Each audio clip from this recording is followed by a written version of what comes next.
Buenas tardes, querido grupo, bienvenidos. Hoy hemos tenido unos problemas técnicos. Mi ayudante favorita ha estado sin internet, entonces yo misma voy a grabar confiando en el Señor que todo nos salga bien. Y mientras yo pongo las diapositivas, Ivoncita, en todo caso, me regalas la oración. No sé si puede así puedes. Sí, claro que sí. Bueno, Padre Celestial, te damos muchas gracias por este día, por esta tarde, Padre, por cada una de las familias, Señor, que aquí delante de ti nos presentamos, Padre, para recibir más de tu palabra, Señor.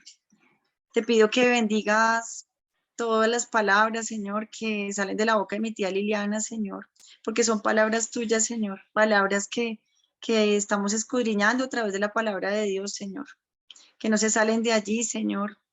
Te damos gracias, Padre, por la tecnología, Padre, que aún hoy que a mí no me funciona, Dios, pues yo te pido que esta tecnología, eh, pues que tú nos prestas hoy, sea para beneficio de más personas, Señor, para que más personas puedan ver estas grabaciones, Señor, porque sabemos que es de edificación, sabemos que es así y que, bueno, si es un ataque, Señor, del enemigo, pues, Señor, yo te pido también que ores ahí con poder y si simplemente es algo aquí, pues de este mundo y porque debe pasar, Señor, pues yo te pido, Señor, también que haya beneficio, Señor, para esta clase, Señor. En el nombre de Cristo Jesús, la bendecimos. Amén y amén. Amén. Muchas gracias.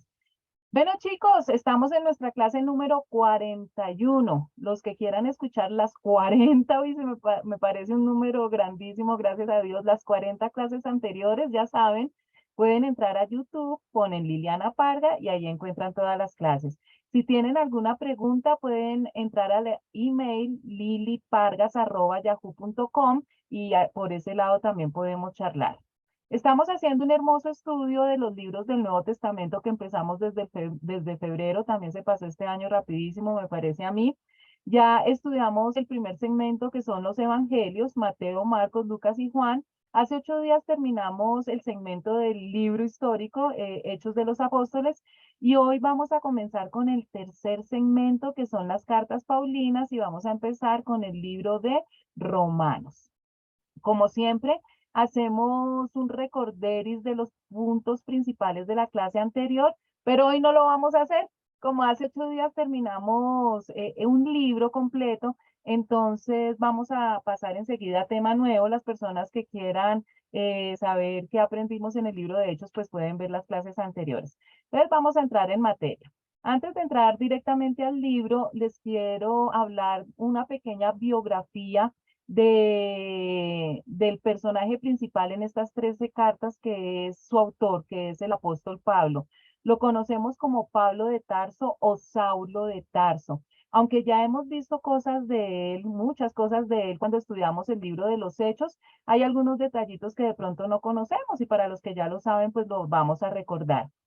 Lo primero que les quiero advertir es que este libro es uno de los libros más importantes que hay en el Nuevo Testamento y realmente su estudio es muy profundo. A nosotros se nos podría ir la vida entera escudriñando y estudiando el libro de los Romanos. Y definitivamente ni por tiempo ni por los conocimientos que yo tengo podemos hacer un estudio tan profundo. Yo les había explicado algunas clases anteriores que todo lo que hemos estado haciendo este año es como una introducción al Nuevo Testamento. Es un estudio para que nosotros tuviéramos como ese primer contacto con la palabra de Dios, con lo que nos dejó a través de los apóstoles en el Nuevo Testamento. Simplemente leemos el versículo y lo analizamos muy poco, muy superficialmente, pero si ustedes realmente quieren hacer un estudio profundo de toda la Biblia y en especial del Nuevo Testamento, pues van a encontrar muchos autores, muchos teólogos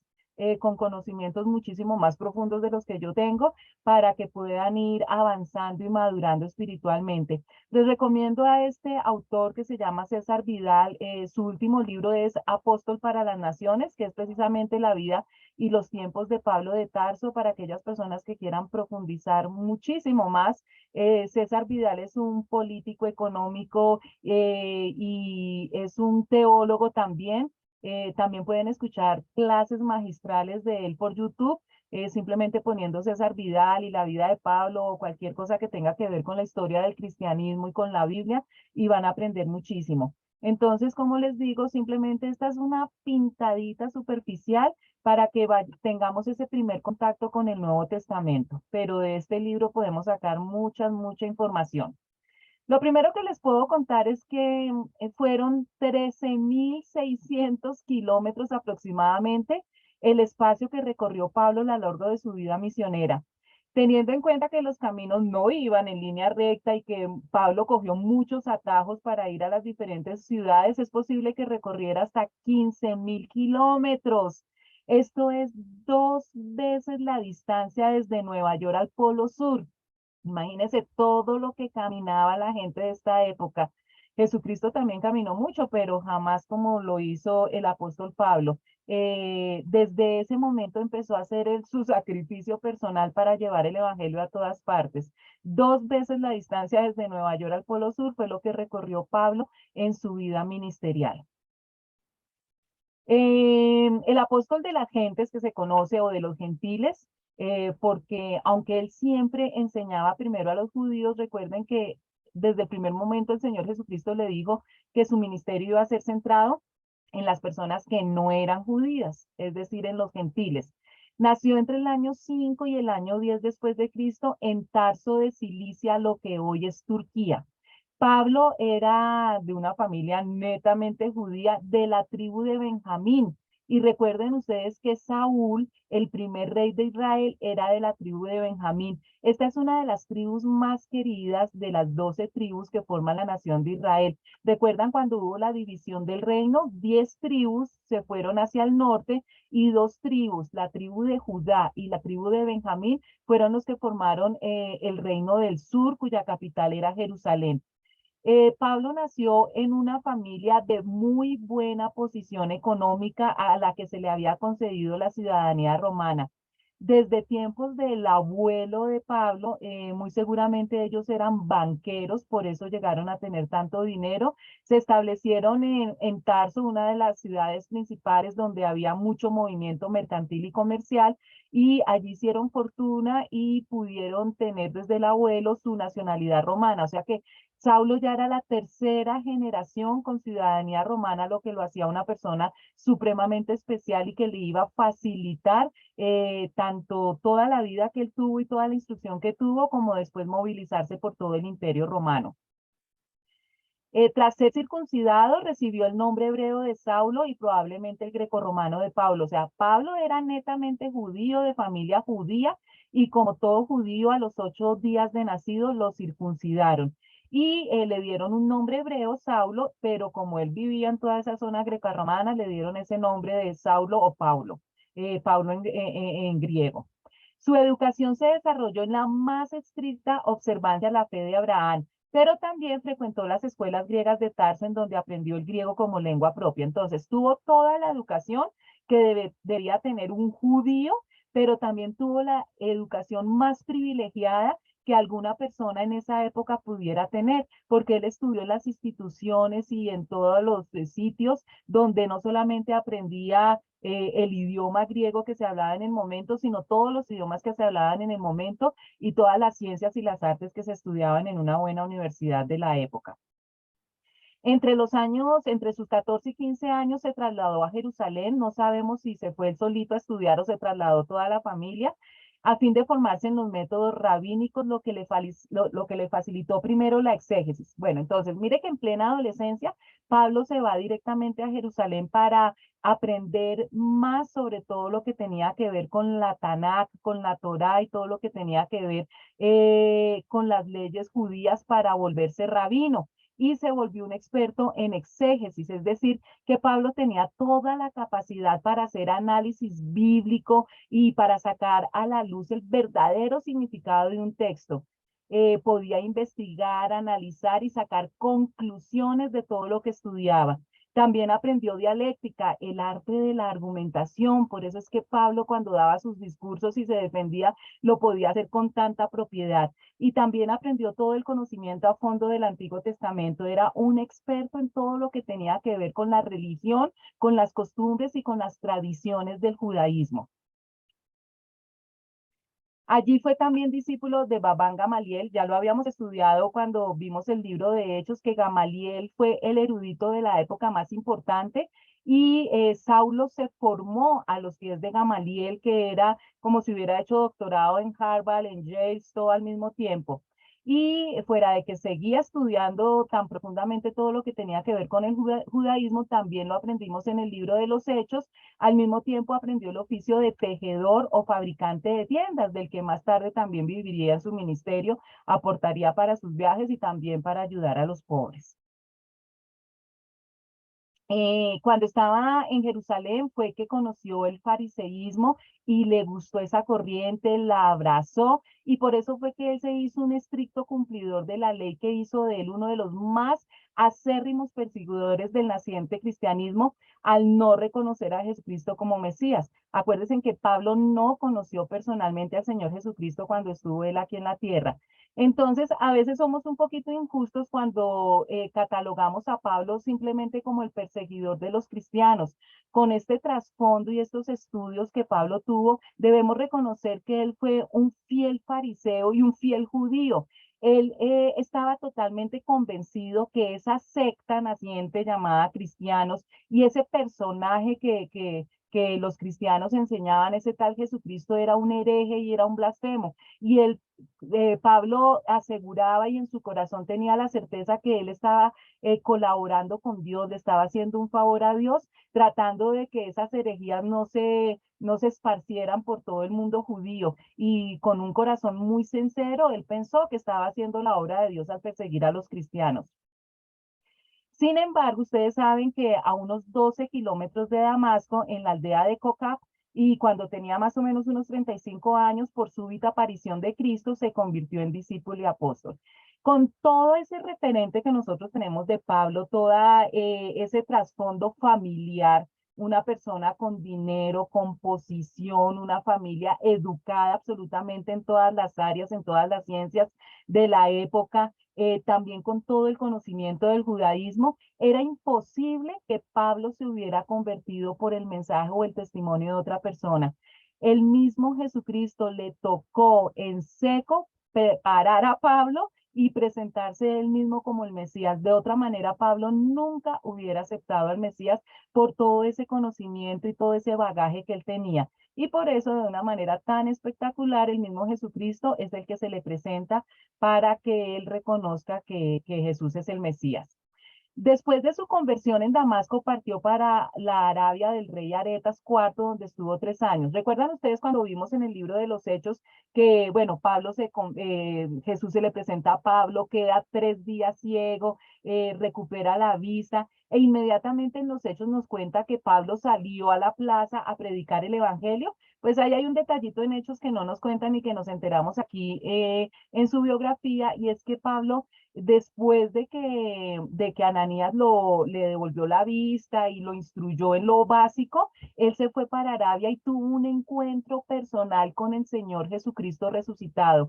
Jesús lo instruyó durante 3 años en Arabia. Fíjense ustedes que es exactamente el mismo tiempo que Jesucristo duró con los apóstoles mientras estuvo aquí en la tierra antes de la crucifixión y la resurrección, ese tiempo en que Jesús estuvo ministrando a los apóstoles. Fue el mismo tiempo que el Jesús resucitado estuvo instruyendo al apóstol Pablo. Después de esa instrucción, cuando ya el Señor lo preparó, entonces es que regresa a Damasco, retorna a Damasco, da ese primer discurso que le fue súper mal, lo persiguen, le toca el huir y después se va para Jerusalén, donde tiene ese encuentro con los apóstoles, especialmente con Pedro y con Santiago el Menor, que al principio desconfiaban totalmente de él y con toda la razón, porque pues primero fue perseguidor de los cristianos. Pero ya Pablo llegaba con una instrucción directa del Señor Jesucristo. En el libro de los Hechos conocimos entonces las ciudades que visitó en su primer viaje ministerial, después agrandó ciudades en su segundo viaje ministerial y fuera de eso hizo un tercer viaje en donde no solamente visitaba las iglesias que había fundado en los 2 viajes anteriores, sino que también fundaba iglesias en ciudades nuevas. Y también aprendimos en el libro de los Hechos que el deseo de Pablo era ir a Roma y el Señor le concedió ese deseo, pero no en la forma que ninguno se imaginó y que llegó, iba para Roma en forma de reo, en forma de preso. Y sin embargo, ese viaje a Roma para un juicio se convirtió en su cuarto viaje misionero porque duró varios años para llegar a Roma y todas las ciudades que él visitó antes de llegar a Roma, pues fueron también evangelizadas por Pablo. Entonces ya vimos todo lo que él recorrió dando el mensaje del Señor Jesucristo. En Roma, que es cuando acabamos nosotros el libro de Hechos, permanece 2 años, eso no nos lo cuenta Hechos, lo aprendemos después, 2 años en una casa, pero como prisionero, recuerdan que él estaba como reo, y después de eso fue declarado inocente. Sin embargo, él no perdió el tiempo mientras estaba prisionero. Durante su estancia escribió 4 cartas que se conoce como las 4 cartas de la cautividad, o sea, las escribió mientras estaba preso, que fueron la carta a los colosenses, a los efesios, a los filipenses y a Filemón. Los últimos años de su vida son prácticamente desconocidos. La Biblia no nos habla bien exactamente qué hizo en Roma todo el tiempo que estuvo. Se saben de algunos datos por Clemente Romano, que era un historiador extrabíblico, y por algunas cartas pastorales que nombra algo. Algunos autores argumentan un viaje a España. No sé si recuerdan que él también manifestó ese deseo de ir a España. La Biblia no nos dice a ciencia cierta si él fue a España, pero algunos autores dicen que él sí fue a España entre los años 63 y 64 y que también hizo un viaje a Oriente en cuyo transcurso escribió otras cartas de las cuales no tenemos conocimiento porque no están en la Biblia. Fue hecho prisionero nuevamente después y fue decapitado en el año 67 durante el reinado de Nerón en las afueras de Roma. Los historiadores de la Iglesia cristiana están de acuerdo en considerar que Pablo fue el creador de la primera síntesis metódica del cristianismo. ¿Qué quiere decir esto? Que Pablo fue el primero en organizar, en poner de una manera ordenada y clara toda la doctrina o las enseñanzas del Señor Jesucristo, toda su biografía de los 4 evangelios, todo el nacimiento de la historia cristiana y todas las enseñanzas, tanto de Cristo como de los apóstoles, fue Pablo el que la organizó, nos la puso de una manera ordenada. Y él basó su teología únicamente en todo lo que él conocía de su fe judía y sobre todo farisea, o sea, el conocimiento de la ley, pero también en el conocimiento de la doctrina de Jesús. Recuerden ustedes que fue directamente el Señor Jesucristo quien le enseñó a él, inclusive cosas que Jesús no le enseñó a sus apóstoles, a sus otros apóstoles. Pablo solamente predicó a Cristo, al Cristo crucificado, es decir, que murió por nuestros pecados, a Cristo como el Hijo de Dios y la universalidad de la redención. Entonces, todas sus cartas las vamos a ver y especialmente Romanos se van a dedicar expresamente a contarle a las ciudades, a las iglesias donde va dirigida las cartas y a nosotros como cristianos actuales, eh, la necesidad que tenemos nosotros los seres humanos de un Salvador porque somos pecadores y que esa salvación únicamente llega a través de Jesucristo. Ese es el resumen de las enseñanzas de Pablo. Las epístolas paulinas entonces son 13. Este es el orden en que está en la Biblia: Romanos, Primera y Segunda de Corintios, Gálatas, Efesios, Filipenses, Colosenses, Primera y Segunda de Tesalonicenses, Primera y Segunda de Timoteo, Tito y Filemón. Este es el orden, les repito, como está en la Biblia, pero no fue el orden en que fueron escritas. Cartas, epístolas, para los que no saben, significa cartas, y este es el orden de las cartas paulinas, el orden cronológico. Entonces, la primera carta que Pablo escribió fue la de Gálatas.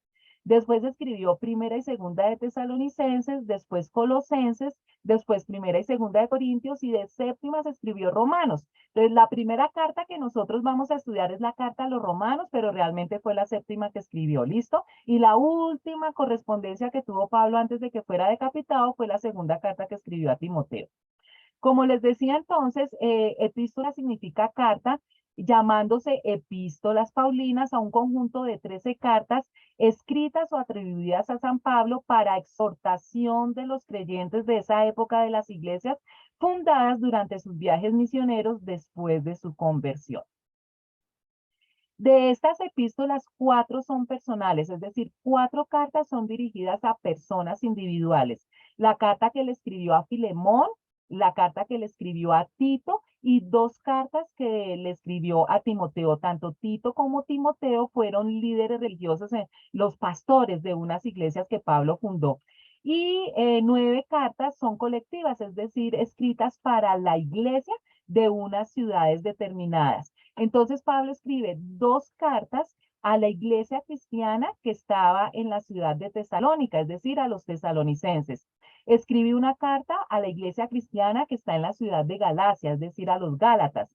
Escribe 2 cartas a la iglesia cristiana que está en Corinto, las cartas a los corintios.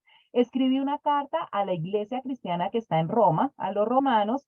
Escribe una carta a la iglesia cristiana que está en Filipos, a los filipenses.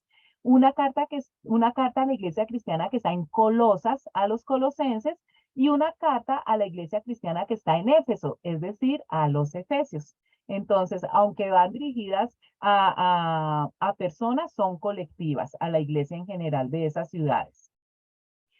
En general, el autor en sus cartas da ánimo a los cristianos, a sus hermanos, a los que van a leer las cartas, y también utiliza esta correspondencia para responder preguntas o dudas o preocupaciones que le hacen los hermanos cristianos en esas ciudades. Recuerden que Pablo está constantemente viajando, entonces se comunican con él es a través de cartas. Eso se ve especialmente en las cartas que le escribió a los tesalonicenses y a los corintios, pero también utiliza las cartas para regañarlos, para reprenderlos. Se ven las cartas que escribió a los Gálatas, y especialmente la segunda de Corintios es todo un regaño. También escribe esas cartas como muestra de agradecimiento por su comportamiento, también los alaba y los felicita cuando sabe que se han comportado bien, como la carta a los filipenses. En las llamadas epístolas pastorales, que son la primera y segunda de Timoteo y la de Tito, el tema central es la organización interna de la iglesia. Entonces, Pablo escribe esas cartas especialmente para Timoteo y Tito, que eran los pastores de esas iglesias, para que supieran cómo se debía organizar la iglesia. Y es en estas cartas donde las iglesias cristianas de hoy en día toman la base para el funcionamiento de las iglesias de hoy. Entonces, cómo es la organización de los obísperos, del previsterio, del presbiterio, de los diáconos, toda la organización que tenemos en las iglesias cristianas hoy en día se toma de la enseñanza de Pablo en estas cartas que le escribe a Timoteo y a Tito. Además de estas cartas, se cree que Pablo hizo otros escritos que se acabaron perdiendo o que simplemente Dios no quiso que estuvieran en la Biblia. Recuerden que lo que está en la Biblia es porque Dios en su soberanía permitió que estuviera, porque era inspirado por el Espíritu Santo. Es decir, Pablo debió escribir muchas cosas, muchas cartas que no se incluyeron en la Biblia, porque el inspirado no era el apóstol, sino sus escritos. Se sabe que escribió otras cartas porque en la primera epístola a los Corintios Pablo parece que alude a una carta anterior.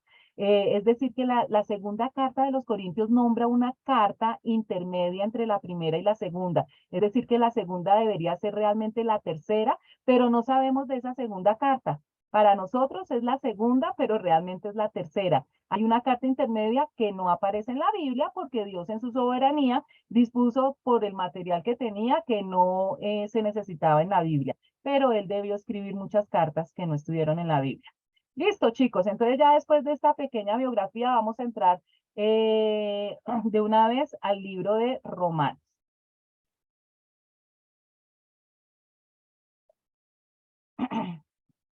El autor, entonces, como hemos dicho, es el apóstol Pablo. Este libro no es tan grande, tiene 16 capítulos y se cree que más o menos Pablo escribió esta carta entre el año 56 o 56 después de Cristo. Históricamente, Romanos es el libro más influyente de la Biblia y esto es muy importante que les quede claro a ustedes. Vuelvo a repetirles lo que les dije al principio. Romanos es uno de los libros más profundos que hay en el Nuevo Testamento. Las enseñanzas que Pablo da a través de Romanos ha convertido a personajes impresionantes de la historia cuando estudian el libro de Romanos por las enseñanzas que tiene. Entre esos, Lutero fue el que hizo el gran descubrimiento de que la salvación era por fe y no por obras después de estudiar la carta de los romanos. Entonces, como les digo, es supremamente profundo. Aquí va a suceder algo que yo quiero que ustedes entiendan.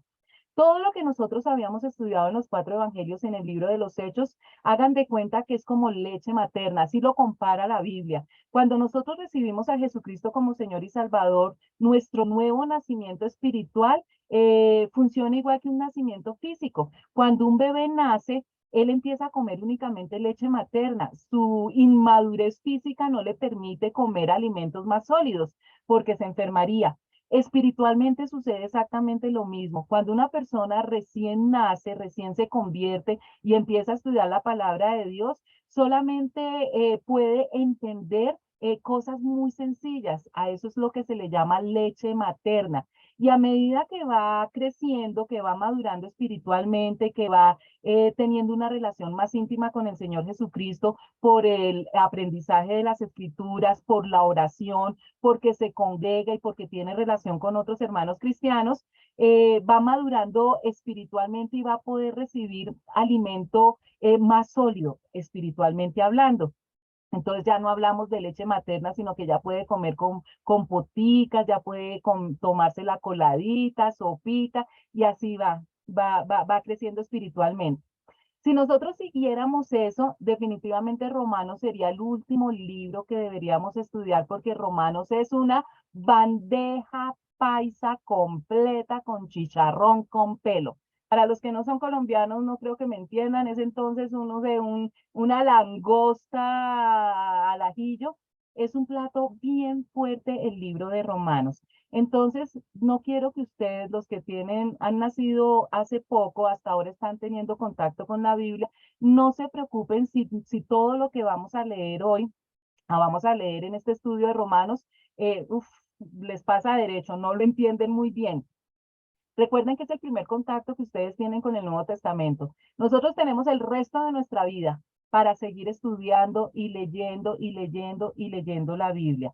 Y cada vez que ustedes cogen nuevamente una lectura de uno de los libros, van a aprender, van a excavar más profundamente y van a sacar más tesoros de ese estudio. Entonces, esta primera lectura que vamos a tener con Romanos, la vamos a hacer lo más sencillo que se pueda, pero todos los seres humanos que quisiéramos estudiar Romanos todos los días de nuestra vida, podríamos hacerlo el resto de nuestra vida y tener una enseñanza profunda de este libro. Entonces, para que ustedes no se me preocupen porque hay temas bien densos, ¿listo? Pablo escribió su epístola a los romanos cuando estaba en Corinto, cerca del final de su tercer viaje misionero. Y varias pistas sugieren que Pablo escribió esta epístola durante 3 meses que estuvo en Corinto, después de escribir Primera y Segunda de Corintios. Al escribir esta epístola, Pablo empleó la ayuda de un escriba que se llamaba Tercio, el cual escribió su propio saludo a los santos romanos cerca del final de la carta. ¿Recuerdan ustedes que el compañero de viaje, que fue el que narró toda la historia en Hechos de Pablo, fue Lucas? Pues Pablo en muchas ocasiones acudía a escribas porque, si ustedes no lo saben, también lo hemos tocado, Pablo tenía un problema de la vista y él mismo muchas veces y por sus ocupaciones y todo, él mismo no escribía. A veces de su puño y letra daba el saludo inicial o la despedida de la carta y siempre dice, yo con mi puño y letra los estoy saludando, pero por lo general él tenía un ayudante, un escriba que era al que él le dictaba la carta de los romanos, entonces su ayudante fue Tercio. La epístola a los romanos está dirigida a los miembros de la iglesia en Roma. Entonces, había una iglesia cristiana en Roma y recuerdan ese deseo que Pablo desde un primer momento, desde que empezó los viajes misioneros, manifestó ese deseo de ir a Roma.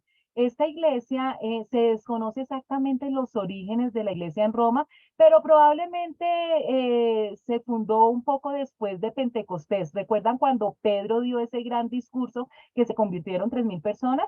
Eran fiestas en Jerusalén y en Roma había muchos judíos que viajaban a Jerusalén y escucharon la prédica de Pedro y se convirtieron. Ellos eran judíos, pero vivían en Roma. Entonces, cuando regresaron a Roma, ellos fueron los que fundaron la iglesia cristiana en Roma, pero la Biblia nos cuenta exactamente quiénes fueron y en qué momento se fundó, pero era una iglesia grande.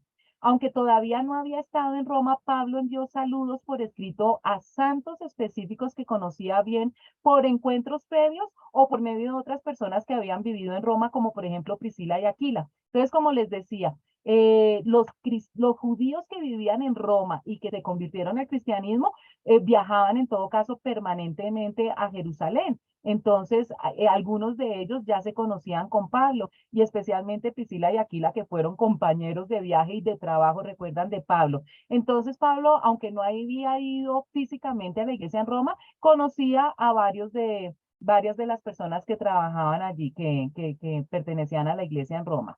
Ese era también su gran deseo de poder ir personalmente. Entonces, hay tres razones principales por las que Pablo envió esa carta a los romanos. Primero, para preparar su futura llegada a Roma. Entonces era como una abrebocas, como avisándoles en todo caso, bueno, yo voy para Roma. Me imagino que él escribió la carta y ellos estaban esperando que llegara pronto y acuérdense en que se demoró años para llegar a Roma, pero era preparando su llegada. Segundo, para aclarar y defender sus enseñanzas. Recuerden que Pablo fue muy atacado y perseguido en Jerusalén y en toda la zona de Judá y de Galilea, y ya estaba siendo acusado por los judíos, por los fariseos, y él quería aclarar todas esas acusaciones que había de él antes de llegar, y por eso escribió la carta, pues, para poder defender y explicarles a la iglesia de Roma de qué lo estaban acusando. Y tercero, para fomentar la unidad entre los miembros de la iglesia, judíos y gentiles. Recuerden ustedes que uno de los mayores problemas que hubo en esta transición del judaísmo al cristianismo es precisamente este trabajo que ha costado con los judíos de que acepten que Dios permite que las buenas nuevas de salvación lleguen también a los no judíos.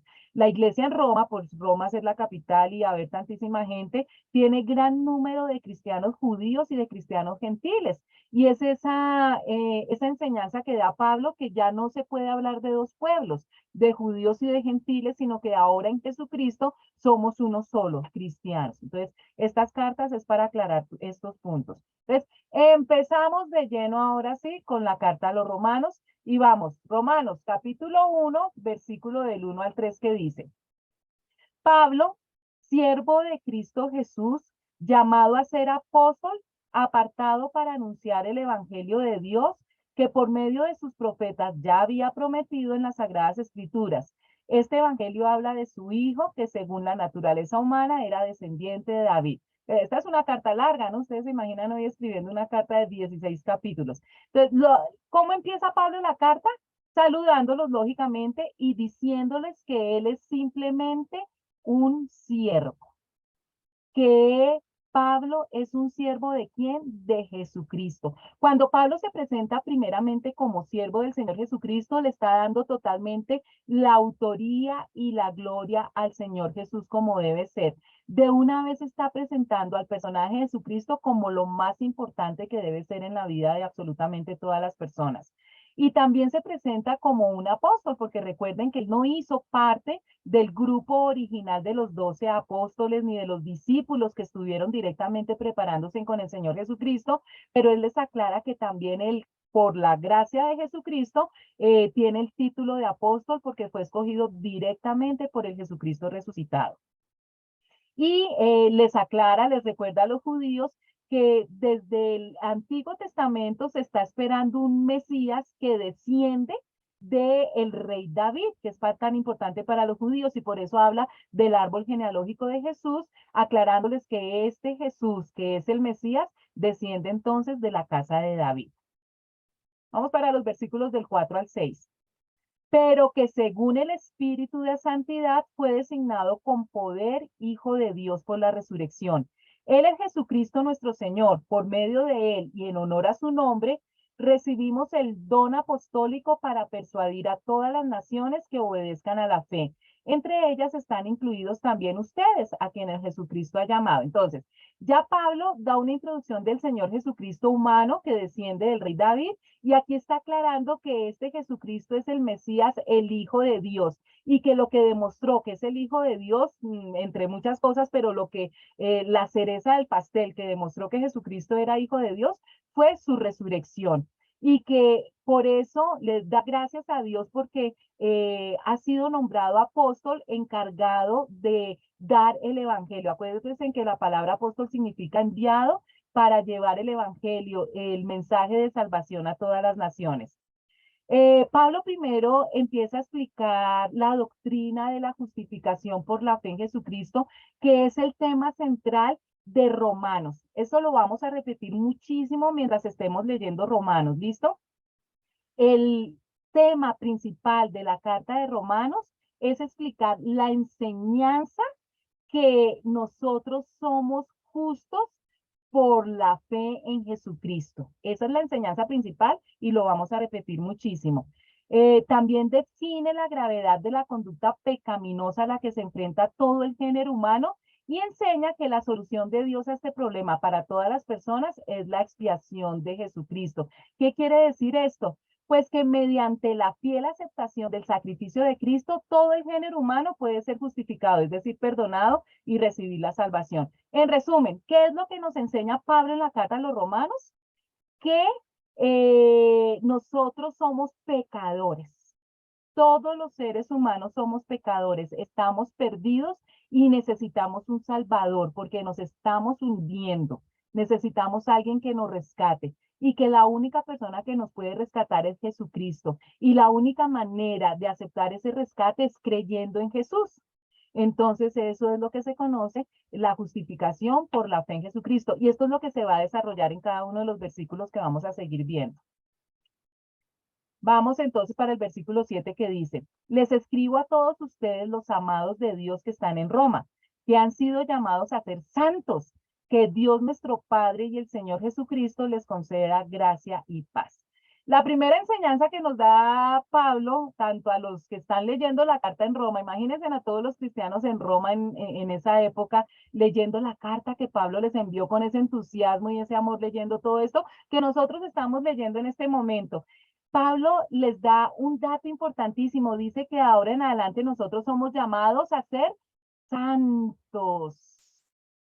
Es una palabra que nosotros tenemos que tener muy en cuenta con el significado correcto. La palabra santo proviene de la palabra hebrea kadosh, que significa separado, puesto aparte o separado del uso común. Fíjense bien en eso. De pronto nosotros teníamos la concepción que una persona santa era aquella persona que había vivido casi había tenido una vida perfecta y cuando muere la canonizan, es decir, la meten en una lista especial de santos y las personas le pueden empezar a pedir y esa persona que se murió hace milagros.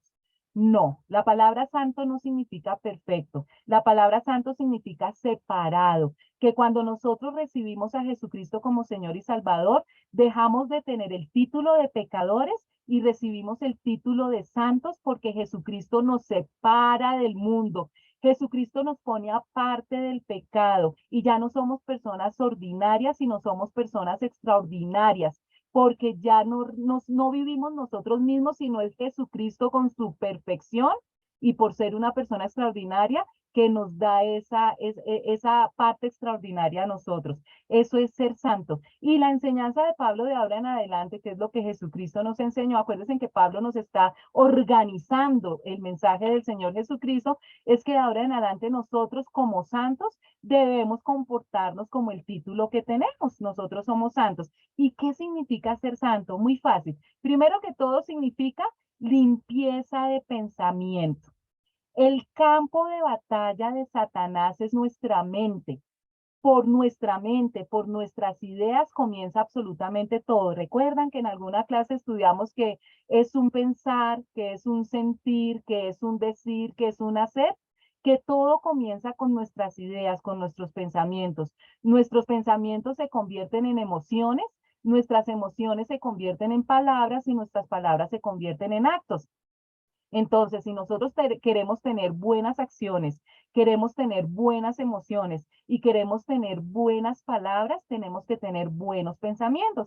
Y resulta que en esta época, en toda la vida, pero en esta época, pues sí ha sido la etapa, estamos las 24 horas del día, los 7 días de la semana, recibiendo basura en nuestra mente, basura súper contaminada a través de los medios de comunicación, a través de las personas y de las circunstancias que nos rodean. Nuestra mente es como un container de basura gigante. Estamos recibiendo constantemente basura y por eso nosotros tenemos que limpiar nuestra mente. La aspiradora que limpia nuestra mente de toda esa basura se llama las Sagradas Escrituras, la palabra de Dios. Entonces, nosotros como santos tenemos, eso ya es deber de nosotros, que estar constantemente limpiando nuestro cerebro, nuestra mente, de todos esos pensamientos contrarios a la palabra de Dios.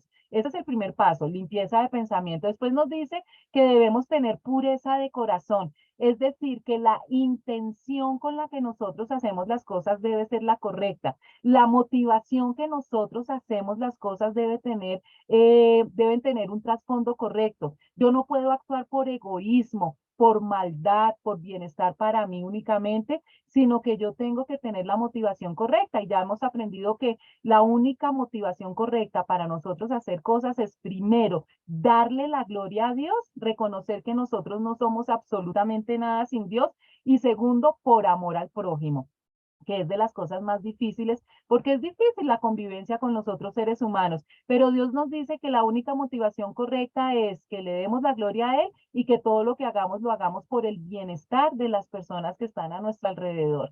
No es nada fácil, ¿no es cierto? Y lo tercero que significa ser santo es integridad en la conducta. ¿Qué significa? Que todo lo que yo pienso y todo lo que yo hago tiene que estar totalmente relacionado, que tampoco es fácil. Entonces, definitivamente la vida cristiana sin Cristo, sin el Espíritu Santo, para nosotros es muy difícil porque estamos en un mundo que nos bombardea cada segundo con todo lo contrario de lo que Dios nos enseña. Entonces ya sabemos que nosotros como cristianos llamados santos tenemos que tener limpieza de pensamiento, pureza de corazón e integridad en la conducta. Y en eso es que estamos trabajando desde el momento en que recibimos al Señor Jesucristo. Muchas personas creen que la vida cristiana es como una colina ascendente recta, como si cogiéramos una escalera con 100 peldaños y subiéramos todos los días y fuéramos avanzando, pero eso no es la vida cristiana, ojalá fuera eso. Nosotros los cristianos tenemos una vida que es como en círculos, como un tornado que va dando vueltas y va avanzando. O sea, nosotros estamos siempre en este movimiento, dando vueltas hacia arriba, hacia abajo. Sí vamos avanzando, pero hay momentos en que estamos arriba, hay momentos en que estamos abajo. La idea es que al menos demos 3 pasos hacia adelante y solo 2 hacia atrás para que avancemos un poquito. Pero no es fácil, por eso es que hay que tener tanta paciencia con nosotros mismos y con los otros cristianos. Si tú has tenido gente cristiana a tu alrededor que han sido mal testimonio, si uno mismo ha sido mal testimonio, por favor, compréndanos porque nosotros estamos todavía en proceso, pero al menos denos el beneficio de que estamos en el lugar donde nos están sanando. Al menos hemos dado ese paso de ir al sitio donde sabemos que estamos mal, que estamos quebrados, que necesitamos sanidad y que nos están enseñando cómo salir adelante y ser cada vez menos peores, unas mejores personas, parecernos más a Jesucristo. Al menos tuvimos la valentía de reconocer que necesitamos ayuda. Y cuando dicen, se van a esa iglesia a que le laven el cerebro, sí, reconocimos que teníamos el cerebro y el corazón y nuestra conducta totalmente negros y estamos yendo al sitio donde nos están purificando. Al menos ya dimos ese paso, pero lógicamente no hemos logrado ni estamos cerca de lograrlo. Entonces, por favor, ténganos paciencia. Nosotros, los que estudiamos la Biblia, los que enseñamos la Biblia, no somos los modelos que ustedes deben seguir porque somos súper imperfectos, porque muchas veces tenemos peores defectos de algunas personas que ni siquiera conocen la Biblia. Pero es que el modelo que ustedes deben tener no somos nosotros, el modelo que ustedes deben tener es el Señor Jesucristo. Y un buen maestro y un buen pastor te enseña a ti, no me miren a mí, no me miren a mí, yo te estoy enseñando que mires a Jesucristo. Eso es lo que nosotros debemos hacer. No se dejen robar las bendiciones, que no sigo en la vida cristiana, no sigo a Dios porque conozco personas que son una porquería. porque es que ese no es la enseñanza no es que ustedes imiten y sigan a otras personas, la enseñanza es que ustedes miren e imiten al Señor Jesucristo. Entonces, no se dejen robar la bendición del enemigo de Satanás. Sigamos, vamos para el versículo del 8 al 10 dice, en primer lugar, doy gracias a mi Dios por medio de Jesucristo por todos ustedes. Fíjense en que en todo momento, cualquier cosa que Pablo enseña, siempre está nombrando el nombre de Jesucristo. Nada podemos hacer sin Jesucristo, pues en el mundo entero se habla bien de su fe. Pablo le está diciendo a los romanos que los felicita porque todas las personas que llegan de Roma y les cuentan sobre cómo funciona la iglesia en Roma, habla bien de la iglesia en Roma. Dicen que tienen una fe correcta. Dios, a quien sirvo de corazón, predicando el evangelio de su Hijo, me es testigo de que los recuerdo a ustedes sin cesar. Siempre pido en mis oraciones que si es la voluntad de Dios, por fin se me abra ahora el camino para ir a visitarlos. Entonces, en el corazón de Pablo había un lugar muy especial por la iglesia de Roma y por eso era su deseo de ir. Conocía a algunos, pero quería ver cómo estaba funcionando la iglesia porque les tenía mucho cariño. Tengo muchos deseos de verlos para impartirles algún don espiritual que los fortalezca. Mejor dicho, para que unos a otros nos animemos con la fe que compartimos. Quiero que sepan, hermanos, que aunque hasta ahora no he podido visitarlos, muchas veces me he propuesto hacerlo para recoger algún fruto entre ustedes, tal como lo he recogido entre las otras naciones. Entonces, mire que nuevamente les manifiesta ese deseo tan grande que tiene en su corazón de ir a visitarlos. Y les habla que una de las razones por las que quiere visitarlos es para poder compartir dones. Esto de los dones espirituales lo vamos a ver en otras cartas que escribe Pablo donde los explica bien, ¿listo? Pero dice que es para que se regocijen mutuamente por esa fe y por ese amor que tienen en Jesucristo. Miren a Pablo tan humilde y tan sencillo. Miren todo el conocimiento que tiene Pablo. No solamente ya estudiamos su biografía, todo el conocimiento intelectual, lo pilo, lo inteligente que era Pablo, sino que fue directamente instruido por el Señor Jesucristo. Y sin embargo, él dice que quiere ir para que haya retroalimentación, para que él les pueda contar de su fe y de su amor, pero también escucharlos a ellos de su fe y de su amor por el Señor Jesucristo. Siempre, siempre, cuando uno se encuentra con otra persona cristiana, así esa persona tenga más estudios, lleve mucho más tiempo en el cristianismo, el Señor siempre utiliza a los hermanos cristianos para que nos enseñen cosas. No hay que menospreciar a nadie porque lleva menos tiempo en el cristianismo o porque tenga menos estudios. Estoy en deuda con todos, sean cultos o incultos, instruidos o ignorantes. De allí mi gran anhelo de predicarles el evangelio también a ustedes que están en Roma. Dios ha utilizado en toda la historia del cristianismo gente inconversa y gente de todas clases para darnos enseñanzas. Entonces, lo que Pablo les está diciendo aquí es, mire, cualquiera que tenga a Cristo tiene la respuesta a la más profunda necesidad del mundo. Todos los seres humanos nacemos con un vacío interno, por eso desde que nacemos nosotros nos sentimos vacíos y es ese deseo de encontrar algo que no sabemos, lo llaman la búsqueda de la felicidad o la búsqueda de algo. Sabemos que tenemos un vacío interno que nos lleva a una búsqueda y todo el tiempo sin parar una búsqueda. Entonces, muchas personas o muchos sistemas han dicho, no, ustedes van a encontrar la respuesta en las riquezas, si son profesionales, si tienen una hermosa familia, si son famosos. Pero lo que nos va a enseñar Pablo acá y lo que nos enseña las escrituras que la necesidad más profunda que tiene el mundo, esa respuesta únicamente la encontramos en Cristo. Cristo tiene la curación a la enfermedad del mundo que se llama pecado. Esa es la enfermedad con la que nacemos todos y la cura de esa enfermedad se llama Cristo. Y la manera de escapar a los horrores eternos del infierno y la garantía de la dicha eterna con Dios únicamente se encuentra en el nombre de Jesucristo. Entonces, Pablo, como sabe semejante verdad, o sea, si yo tengo la cura del cáncer, ¿yo cómo me puedo quedar encerrada en mi cuarto viendo la fórmula de la cura del cáncer? Pablo tiene ese deseo ardiente, que es lo que tenemos todos los cristianos que comprendemos lo de la gran comisión, ese deseo y esa obligación de compartir las buenas nuevas con personas de todas las culturas y de todos los grados de conocimiento. Fíjense que no importa si es ignorante, si tiene muchos conocimientos, si es de un lugar o de otro lugar, absolutamente con todos los seres humanos, porque todos tenemos necesidad de esa cura. A la verdad, no me avergüenzo del evangelio, pues es poder de Dios para la salvación de todos los que creen, de los judíos primeramente, pero también de los gentiles. De hecho, en el evangelio se revela la justicia que proviene de Dios, la cual es por fe de principio a fin, tal como está escrito, el justo vivirá por la fe. Y aquí nos topamos con una de las frases más importantes del Nuevo Testamento y con la que nosotros tenemos mucha relación en sermones y en enseñanzas. El justo vivirá por la fe. Y una de las frases que hizo que Martín Lutero pegara sus 95 tesis. Entonces Pablo, como les decía al principio, empieza a desarrollar esta frase, que somos pecadores, que tenemos una enfermedad que se llama pecado, tenemos el remedio que es a través de Jesucristo y ese remedio es únicamente por la fe. Y que empezó por los judíos, no lo podemos negar. El evangelio, las buenas nuevas empezó por los judíos, pero por la misericordia de Dios, ese evangelio también es para los gentiles, es decir, para los que no son judíos.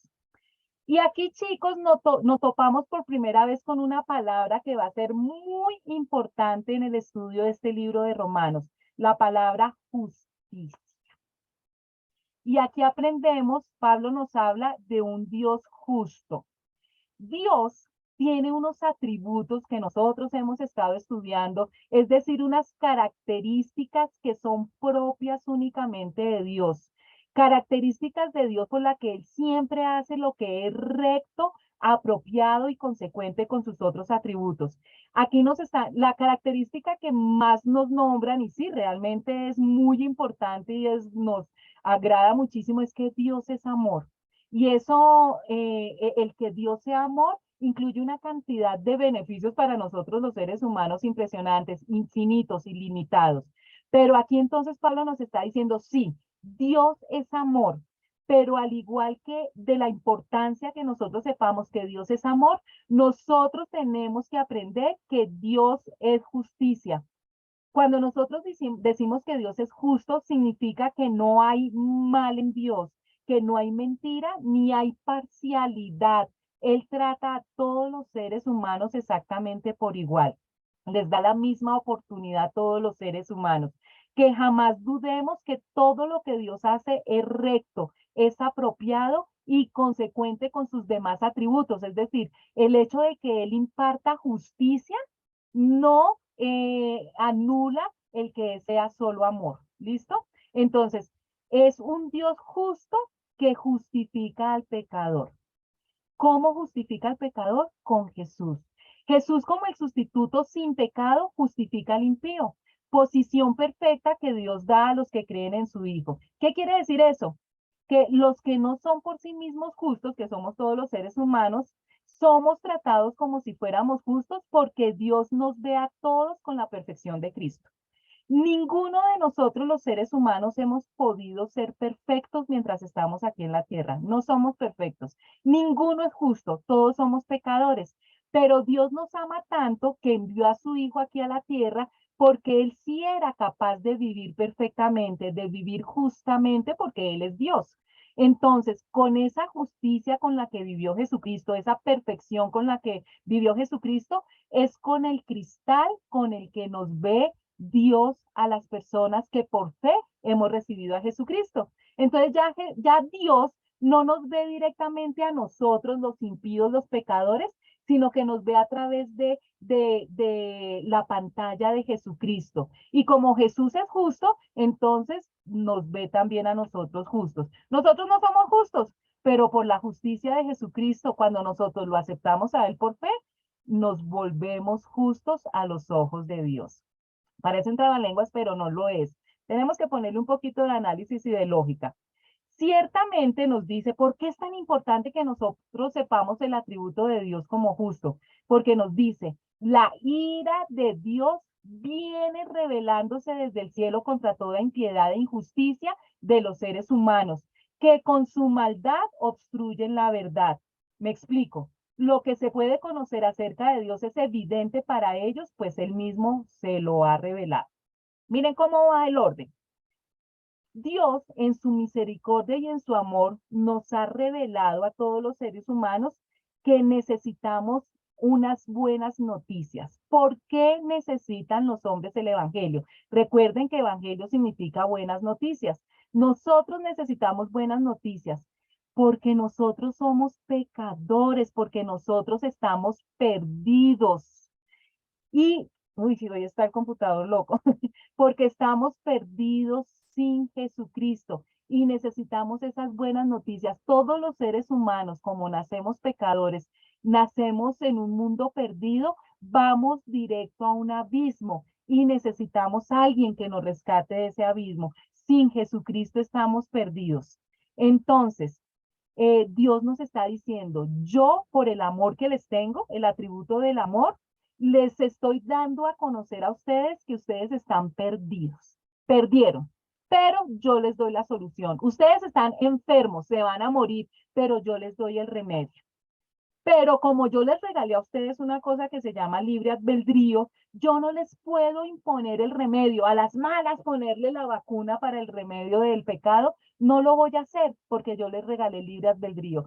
Ustedes voluntariamente tienen que venir a mí y pedirme que yo les dé el remedio a esa enfermedad que se llama pecado.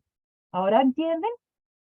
Por el libre albedrío Él no nos obliga, pero nos pone todas las cartas al descubierto para que nosotros decidamos.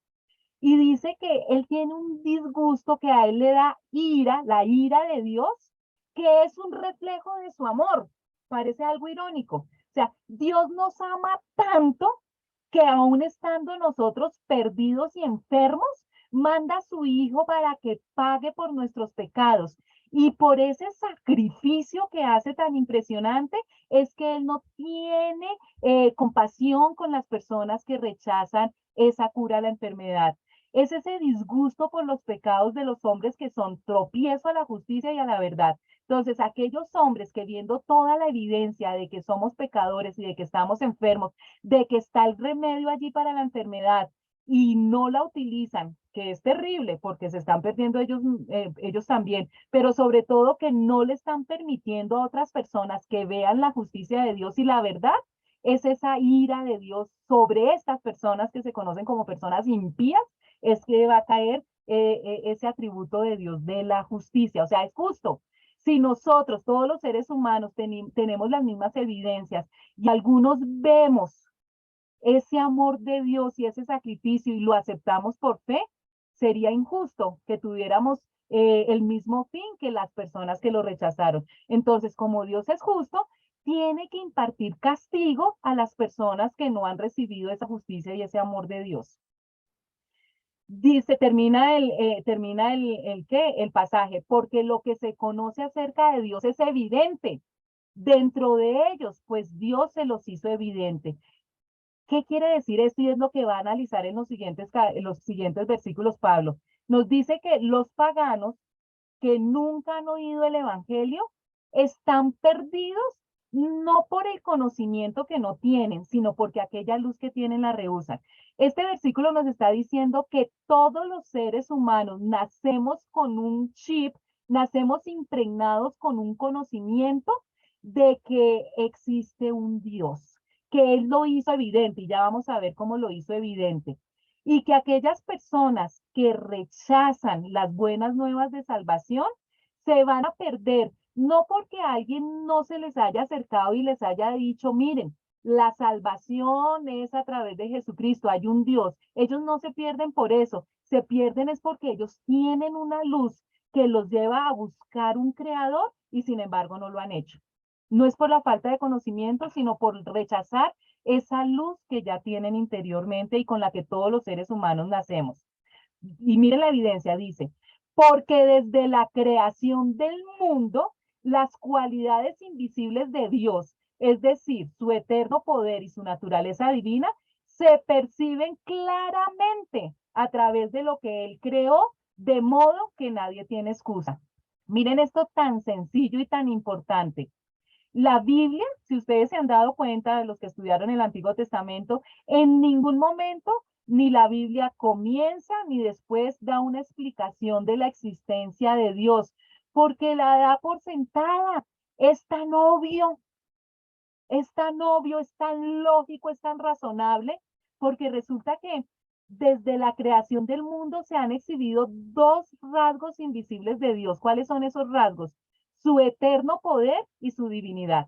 Ahora no me vayan a decir que cuando uno ve la creación, cuando uno ve cómo funciona el planeta Tierra, la naturaleza, el instinto de los animales, cómo funcionamos los seres humanos, cómo funciona el ojo, cómo funciona el universo, el cosmos, no vemos ahí un poder grandísimo y no vemos ahí algo divino. Mire, en resumen, si vemos una creación de la magnitud que nosotros vemos, la creación exige un creador. Es así de simple. No puede existir un reloj sin relojero. Es obvio que si hay creación, hay un creador. Por eso es que Dios dice, mire, es que no tienen excusa. Las personas que dicen que no hay Dios es porque voluntariamente no quieren ver. Ellos mismos se tapan los ojos para no ver porque es evidente. A donde nosotros volteemos a mirar, es evidente de un eterno poder y una divinidad en todo lo que observamos. No puede existir una creación sin creador. Por eso, los paganos no tienen excusa. Dios se ha revelado a ellos en la creación. Y Dios, como es justo, pues tiene que tiene que dar a conocer su justicia en el momento que se deba hacer. A pesar de haber conocido a Dios, o sea, lo conocieron en la creación, no lo glorificaron como a Dios ni le dieron gracias, sino que se extraviaron en sus inútiles racionamientos y se les oscureció su insensato corazón. Aunque afirmaban ser sabios, se volvieron necios y cambiaron la gloria del Dios inmortal, pongan atención, por imágenes que eran réplicas del hombre mortal, de las aves, de los cuadrúpedos y de los reptiles. Mira, aquí Pablo de una manera muy decente está diciendo que gente tan idiota. Nosotros tenemos un refrán que dice, no hay peor ciego que el que no quiere ver. Teológicamente lo que está diciendo Pablo aquí es que los que no quieren ver pierden la capacidad de ver. O sea, son ya tan ignorantes, son tan necios, son tan estúpidos que no quieren ver y al no querer ver van a quedar totalmente ciegos a las cosas que son obvias, pierden la capacidad de ver las cosas que son obvias. Dios ya nos ha demostrado que conocer a Dios no es sino solamente voltear a cualquier lado y ahí está la firma del Dios, porque hay una creación que necesita un creador. Y si nosotros reconocemos que la creación necesita un creador, tenemos que darle gloria a ese creador primero que todo y darle gracias porque cada mañana abrimos nuestros ojos y podemos respirar y podemos ver la luz del sol y podemos hacer tantísimas cosas que damos por sentadas y que si no fuera por la misericordia y por el amor de Dios no la haríamos. Muchas personas esta mañana no abrieron sus ojos. Muchas personas esta mañana por algún accidente, por alguna enfermedad ya no pudieron volver a ver, a oír o a caminar. Les dieron malas noticias. Tantas cosas que pasan y nosotros por la misericordia y por el amor de Dios recibimos bendiciones nuevas cada mañana. Y eso es lo que nos pide el Señor, nos dice, volteen a mirar la creación y reconozcan, denme la gloria y denme las gracias. Entonces dice, mire cómo dice, se extraviaron en sus inútiles racionamientos. Entonces, el hombre se da cuenta que hay una creación y que por lo tanto debe haber un creador divino, potente y amoroso, porque las cosas que nos hizo fueron hermosísimas. Pero él quiere vivir como se le da la gana. Entonces empieza a maquinar, porque Dios nos dio la inteligencia y Dios nos dio el cerebro, ¿no? Y el libre albedrío. Entonces aquí lo llaman inútiles racionamientos. Empiezan a racionalizar y empiezan a inventar. Entonces, no hay Dios.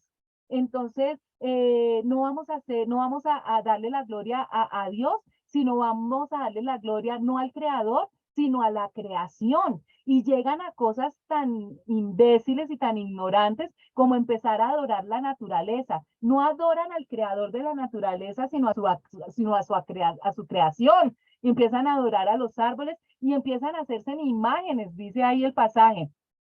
Y cada vez que niegan más a Dios, su corazón se va oscureciendo, se vuelven insensatos, no tienen sensatez, ¿sí ven? Insensatos de corazón, no son sabios sino necios. Y cada vez que duran más tiempo negando a Dios, se va oscureciendo más su mente y va a ser más difícil que vean la luz. Y miren esa lógica humana, dice que llegan a ser tan insensatos que empiezan a hacer imágenes de cosas mortales. No le dan la gloria al inmortal, a Dios inmortal, sino que empiezan a adorar cosas de personas mortales y de animales y de vegetales y hacer imágenes y réplicas de cosas inertes, de cosas que son perecederas y de cosas que no tienen ningún poder. Entonces, mire Pablo cómo explica esto de cómo llegó la lógica humana a ser casi una lógica animal. Los que rechazan el conocimiento de Dios se vuelven insufriblemente soberbios y profundamente ignorantes. Entre más tiempo duren negando a Dios, se vuelven más orgullosos y más ignorantes.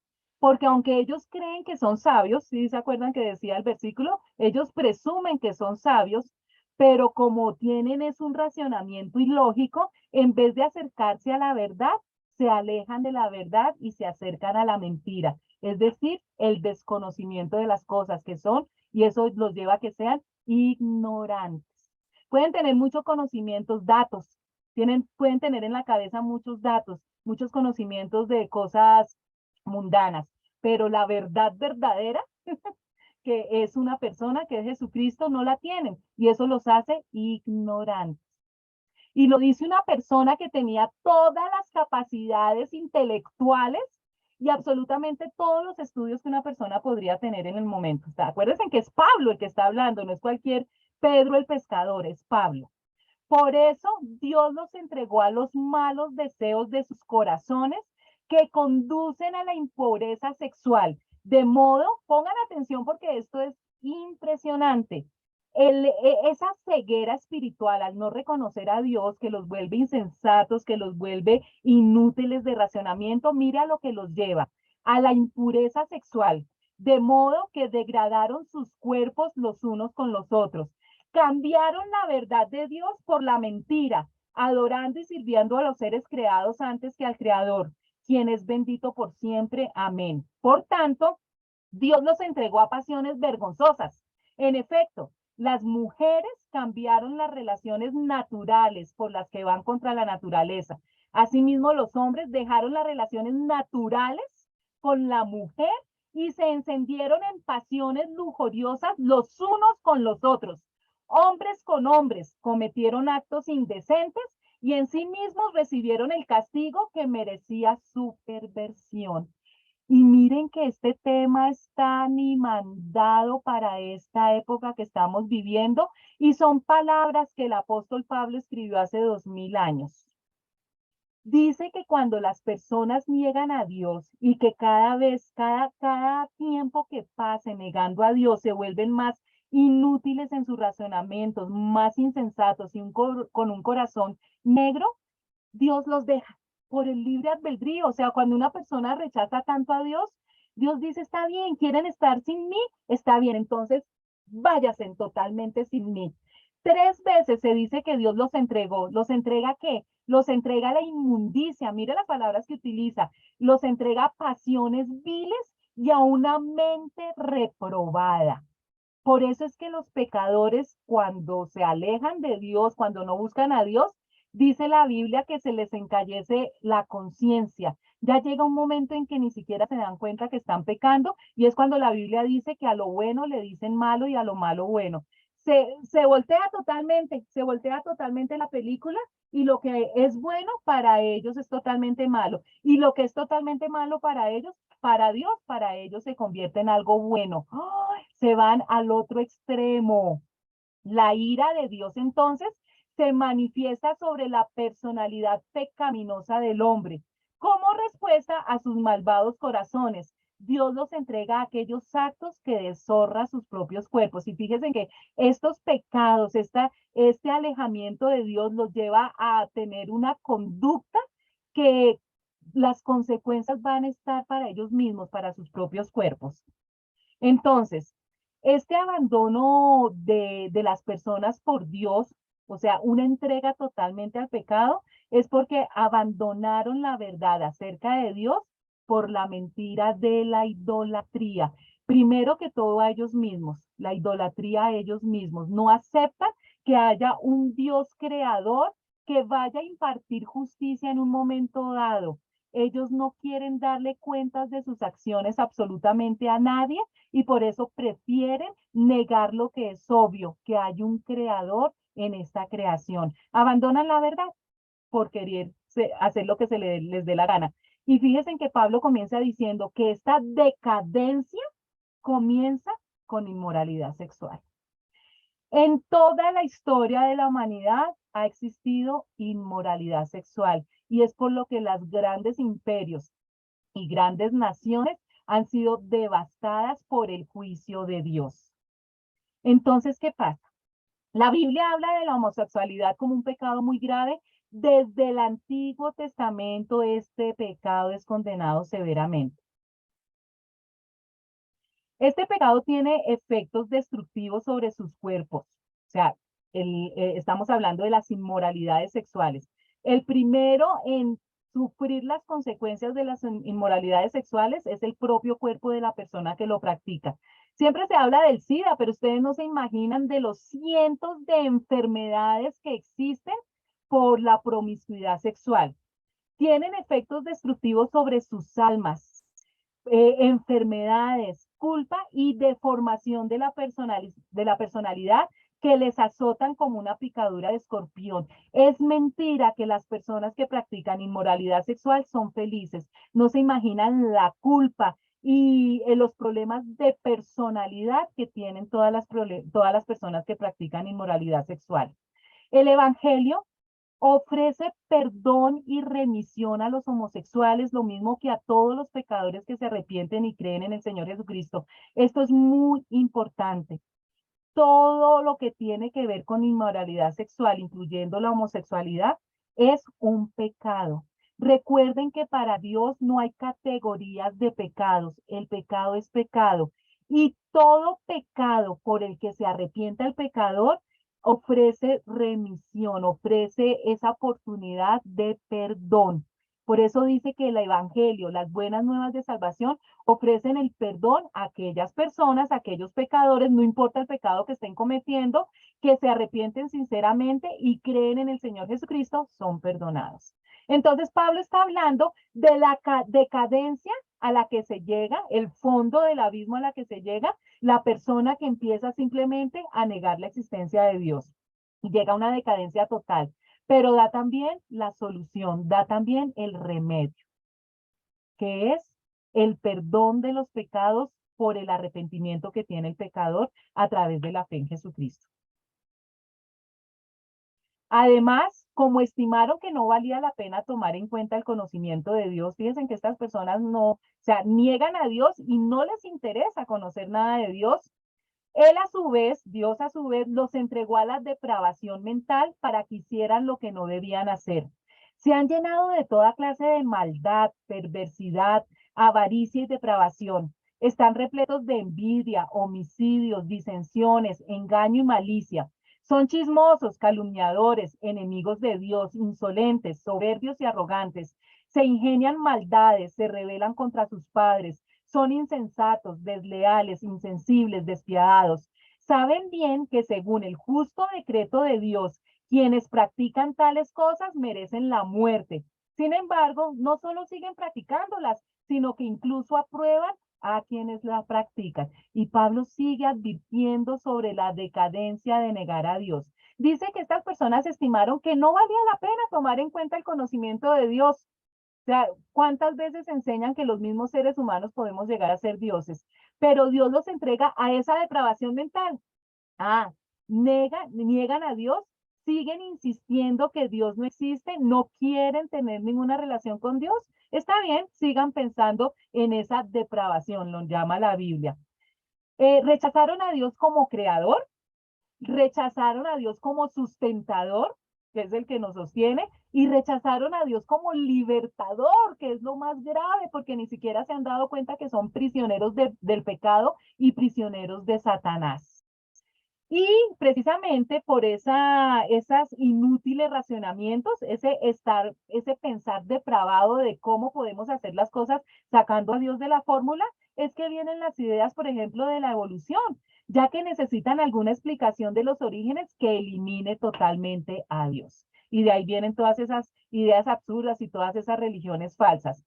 Pero fíjense que acá no se queda la enseñanza de Pablo. Sí, todo comienza con las inmoralidades sexuales, pero después nos da una lista de pecados que caracterizan al hombre en su enajenación de Dios, en su separación de Dios. Y pilas, aquí nos da una lista de 17 pecados que nosotros, inclusive las personas que ya hemos tenido un nuevo nacimiento, tenemos que estar pilas con esto. La misma Biblia dice que el que esté firme tenga cuidado de que no caiga. Nosotros, como todavía vivimos en un mundo que está bajo maldición y todavía tenemos este cuerpo, esta carne, esta naturaleza pecaminosa que nos inclina a pecar, nosotros tenemos que estar vigilantes de no caer también en estos pecados. Entonces, mire lo que ponen en la lista, porque cada uno de nosotros podemos en algún momento de nuestra vida cristiana estar yendo hacia ese camino y es cuando tenemos que hacer metanoia en nuestra vida, darle la espalda a pecado y mirar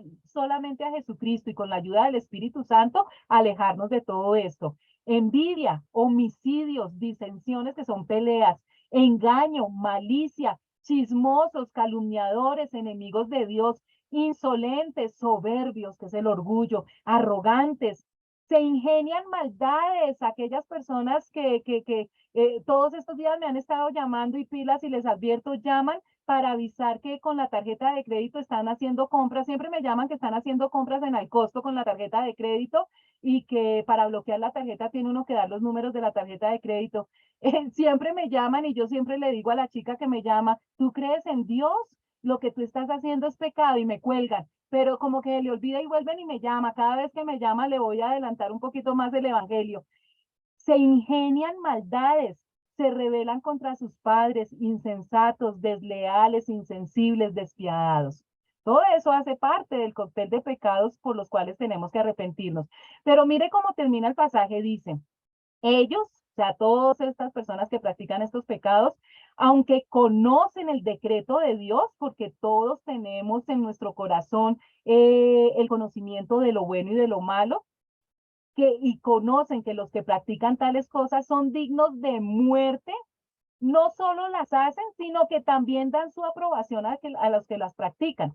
Cuando aquí están hablando de que son dignos de muerte, no quiere decir que cojamos a estas personas y las apedreemos o las matemos. Aquí está hablando de algo más importante, de una muerte espiritual. Al final va a haber una muerte espiritual que significa una separación eterna de Dios. Y dice, gravísimo eso, gravísimo la condenación eterna. Pero lo más grave es que estas personas están aprobando todos estos pecados para que otras personas las practiquen. Y ahí es cuando viene la justicia de Dios. Miren, chicos, Dios dispuso que los gobernantes, los dirigentes, las personas que están en eminencia en los gobiernos, existan para que cuiden a la población, para que cuiden a todas las personas que pertenecemos a una sociedad. Son estos dirigentes puestos por Dios los que deben velar por la moral, por los valores y por el bienestar de toda la sociedad y sobre todo de los niños. Entonces, cuando son estas mismas personas, estos gobernantes y estos dirigentes, los que están aprobando leyes para que se abuse de los niños y se maltrate de los niños, es cuando el Señor Jesús dice, basta. Y cuando cae todo el peso de la justicia en las sociedades que están permitiendo esto. Y es lo que estamos viviendo en este momento. Como les decía anteriormente, inmoralidad sexual ha habido toda la vida, pero cuando es las personas que tienen que velar por la moral de la sociedad, los que permiten las leyes para que se cometan todos estos pecados, es cuando se ha tocado fondo, cuando ya no hay retroceso y cuando viene la justicia de Dios. Es por estas cosas, cuando veamos Apocalipsis el año entrante, Dios mediante, que vamos a saber, que sabemos que estamos viendo las señales de los últimos tiempos, porque ya los dirigentes, los que deberían velar por la protección, sobre todo de la niñez, están permitiendo leyes que van a perjudicarlos terriblemente. Estamos tocando fondo. Entonces, lo triste es eso, pero la alegría es que el Señor ya viene por la iglesia. Por tanto, no tienes excusa tú, quien quiera que seas, cuando juzgas a los demás, pues al juzgar a otros te condenas a ti mismo, ya que practicas las mismas cosas. Ahora bien, sabemos que el juicio de Dios contra los que practican tales cosas se basa en la verdad. ¿Piensas entonces que vas a escapar del juicio de Dios tú que juzgas a otros y sin embargo haces lo mismo que ellos? ¿No ves que desprecias las riquezas de la bondad de Dios, de su tolerancia y de su paciencia, al no reconocer que su bondad quiere llevarte al arrepentimiento? Entonces aquí vuelve y repite Pablo que nadie tiene excusa, mire, y que cada uno de nosotros, tú y yo, dice, quien quiera que seas, cuando nosotros juzgamos a los demás, nos condenamos a nosotros mismos. La Biblia dice que con la misma vara, la misma regla que utilizamos para juzgar a los demás, Dios va a utilizar esa misma regla para juzgarnos a nosotros mismos. Pero quiero que entiendan bien esto porque se ha malinterpretado terriblemente aquello de juzgar. Aquí es muy claro cuando dice que no debes juzgar porque tú estás practicando las mismas cosas que ellos. Y al final del pasaje nuevamente lo repite con una pregunta. ¿Piensas entonces que vas a escapar del juicio de Dios tú que juzgas a otros y sin embargo haces lo mismo que ellos? La condenación a juzgar es cuando se está haciendo exactamente lo mismo por lo cual se está juzgando a las demás personas. Es que se ha vuelto algo muy común cuando uno le dice cualquier cosa a una persona y le salen a uno con la frase, no me juzgues. Eso no es tener un conocimiento correcto de lo que significa juzgar. Nosotros debemos recordar que Dios nos nombró a nosotros, a los que estamos estudiando la verdad, a los que estudiamos la palabra de Dios, tenemos la misión de la atalaya. Para los que no conocen lo de la atalaya, esto está en Ezequiel, en el Antiguo Testamento, capítulo 13, versículos del 11 al 27. En las ciudades amuralladas del Antiguo Testamento habían torres donde ponían una atalaya, es decir, un vigía, un vigilante. ¿Cuál era la función del atalaya? El atalaya tenía que vigilar todo el tiempo, las 24 horas, los 7 días de la semana, mirar al horizonte de que no llegara el enemigo a atacar la ciudad. Y era función del atalaya, cuando veía al enemigo llegar, avisarle a la ciudad que venía el enemigo a atacarnos. Y Dios le dice al atalaya, tu labor es anunciarle, advertirle a las personas que viene el peligro, que están en peligro. Si tú no adviertes y el enemigo llega y estas personas mueren, tú eres culpable de sus muertes. Pero si tú les avisas que el peligro viene y ellos no hacen nada, tú quedas exento de esas muertes. Ya no eres culpable de sus muertes porque tú les avisaste y allá ellos que no hicieron nada. Esa es la labor de la atalaya y nosotros tenemos esa labor como realizadores de la Gran Comisión. Nosotros advertimos que somos pecadores, que necesitamos un Salvador, que la fe es en Jesucristo, qué es lo que nos vuelve santos, qué es lo que tenemos que hacer y lo que no tenemos que hacer. Somos atalayas y eso no es juzgar. Allá la persona que lo acepta o no lo acepta. Pero no confundan, por favor, el juzgar con el ser atalayas, con advertir cuando un enemigo los está atacando. Les recomiendo, chicos, ya para terminar, que esto ha sido una época de mucha confrontación porque me han pasado cosas que gracias a Dios me han servido para que con el Espíritu Santo ayudándome de todas las cosas que nosotros cometemos, todos los errores, los pecados y las cosas malas que nosotros hacemos día a día y cómo definitivamente no nos podemos dormir en nuestros laureles y es cuando más tenemos que estar pegaditos de la palabra de Dios y estudiar para crecer espiritualmente. Tenemos muchas fallas, nos equivocamos mucho, pero lo importante es que reconozcamos todos nuestros errores, nuestros defectos y nuestros pecados para poder corregirlos y avanzar y seguir la pelea, seguir la batalla. Precisamente estando en esta confrontación de lo que me ha pasado en estos días, El Señor Jesús me mostró a esta chica que se llama Christy Müller, es una chica de República Dominicana, la pueden ustedes, no, de Puerto Rico, perdón, ay, ya no me acuerdo si es de Puerto Rico, sí, creo que es de Puerto Rico. Pueden buscar en YouTube y les recomiendo específicamente esta charla que se llama Lo que me dijiste me molestó, porque he aprendido muchísimo, estoy trabajando en eso, tanto para aceptar las cosas cuando me las dicen que tengo que corregir, como para saber decir las cosas cuando tengo que hablarle a otra persona para que las corrija.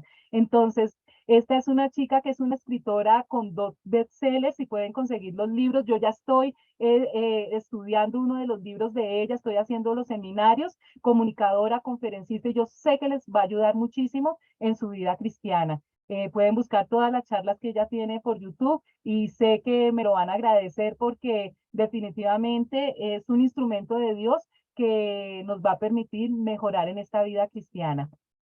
Vamos a dejar aquí, hemos visto hartísimo tema, como les dije al principio, esto es una bandeja paisa, es material bien profundo, bien importante, y espero que podamos absorber toda esta enseñanza que hemos estado teniendo y la pongamos en práctica. No es fácil, estamos viviendo en un mundo donde nos mandan basura todos los días, donde vivimos circunstancias donde no podemos esos atributos que Dios quisiera que nosotros tuviéramos de amor al prójimo, pero ahí vamos, animémonos los unos a los otros y fuerza, fuerza, esto es una carrera no de velocidad, sino a distancia, y no importa que haya obstáculos, vamos a seguir adelante. ¿Listo, chicos? Entonces, espero que tengan una hermosa semana y bendiciones.